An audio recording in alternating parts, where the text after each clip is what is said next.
Let's start to my channel learn English with Vishwajit sir. तो देखो आमी एरपर मडाल युक्त हैव लागिए किभाबे नतून नतून वाक्य करा जाए एटा शेखाबो। ओके, मडाल युक्त हैव जेमन मे हैव तार आगे सब्जेक्ट थाकबे plus may have plus other words, इटा सब जगह have, every place any subject you can use have. तो जेमन तार कलम थाकते पारे, सिम्पली आमि निচ্ছি तार कलम थाकते पारे,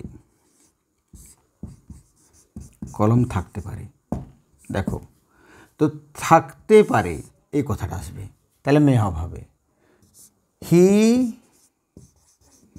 মে হ্যাভ এ পেন হয়ে গেল। এরপর ঠিক এইভাবেই শুধু এইটাকে চেঞ্জ করবে। যেমন তোমার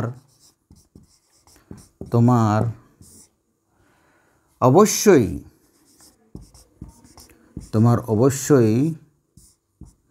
বাড়ি থাকবে,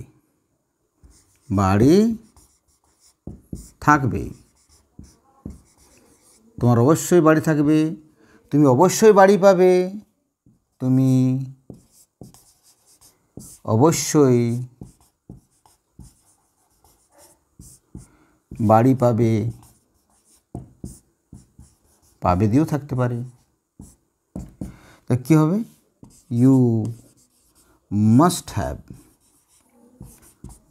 হ্যাভ আ হাউস। এবার শুধু মিনিংটা জেনে নিলেই হবে। তাহলে দেখো number C, should have means কী হবে? Should have. তো ঠিক সেইভাবে সাবজেক্টের সাথে র আর বাক্যের শেষে থাকা উচিত।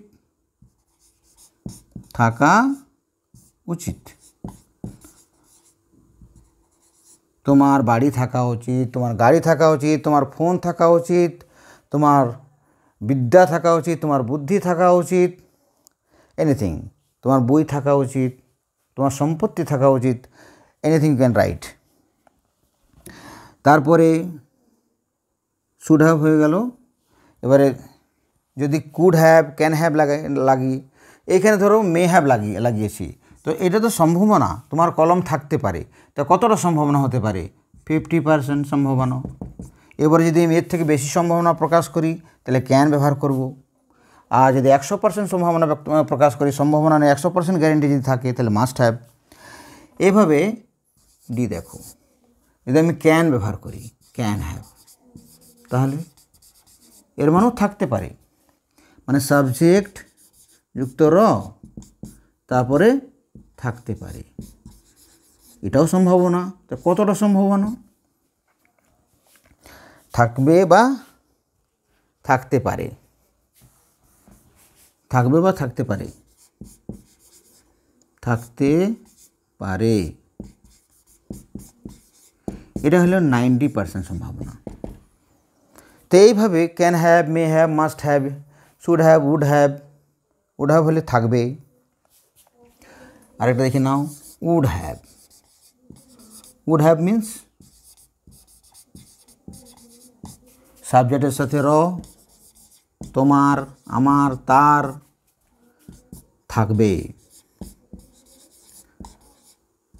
ঠিক, এটা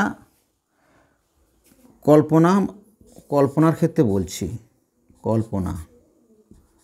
কল্পনার ক্ষেত্রে ব্যবহার হয়, আর অতীতের ক্ষেত্রেও ব্যবহার হয়। তার গাড়ি থাকতো, হ্যাঁ থাকবে বা থাকতো, আগে থাকতো এখন নেই, থাকতো, এভাবে ব্যবহার করতে পারো। তার গাড়ি থাকতো, বাড়ি থাকতো, হ্যাঁ এইভাবে করতে। তার চাকর বাকর থাকতো, তার প্রচুর সম্পত্তি থাকতো আগে, এখন আর নেই। তার কল্পনার ক্ষেত্রেও ব্যবহার করতে পারো, তার বাড়ি থাকবে, তার গাড়ি থাকবে। তো এইভাবে তোমরা মডালের সাথে, মডাল ভার্বের সাথে হ্যাভ যুক্ত করে প্রচুর বাক্য করতে পারবে। তার নেগেটিভ ইন্টারোগেটিভও আছে। ঠিক এইভাবে বেশিরভাগ তবে লেখার ক্ষেত্রে তোমাকে অ্যাসার্টিভ সেন্টেন্স বেশি প্রয়োজন হয়, মানে সাবজেক্ট দিয়ে বেশি লিখতে হয়। আর ইন্টারোগেটিভ সেন্টেন্স প্রশ্ন করার জন্য দরকার পড়ে। অতএব এই ধরনের বাক্য তোমাকে আগে শিখতে হবে রাইটিং স্কিলের জন্য। যদি রাইটিং স্কিল ভালো করতে চাও তাহলে তোমাদেরকে এইভাবে ভিডিও ফলো করে যেতে হবে। আমি প্রচুর ট্রান্সলেশনের টিপস দেবো যাতে তোমাদের রাইটিং স্কিল ভালো হয়। প্রথমে যদি রাইটিংয়ে নামিয়ে দিই তাহলে তোমাদের লেখার ক্ষেত্রে অসুবিধা হবে, মুখস্থ করতে হবে। তো কিছু মুখস্থরও দরকার আছে, কিছু নিয়মেরও দরকার আছে। তো এইভাবে ফলো করে আমি 6 মাসের মধ্যে আশা করছি তোমাদেরকে ঠিক জায়গায় নিয়ে যাব। আর যদি তোমরা টেক্সট পেপার ফলো করো তাহলে তো আরও ভালো নাম্বার উঠবে। যারা ভালো স্টুডেন্ট বা যারা কাঁচা পড়াশোনায় তাদেরও লাভ হবে, আর যারা ভালো তাদের তো লাভ হবেই। এভাবে বিভিন্ন ধরনের আমি টিপস দিতে থাকবো আর তোমরা ফলো করতে থাকবে। যদি চ্যানেল ভালো লেগে থাকে তাহলে কমেন্ট করবে, সাবস্ক্রাইব করবে আর আমাদের নেক্সট ভিডিওর জন্য অপেক্ষা করবে। Thank you very much. See you again in the next video.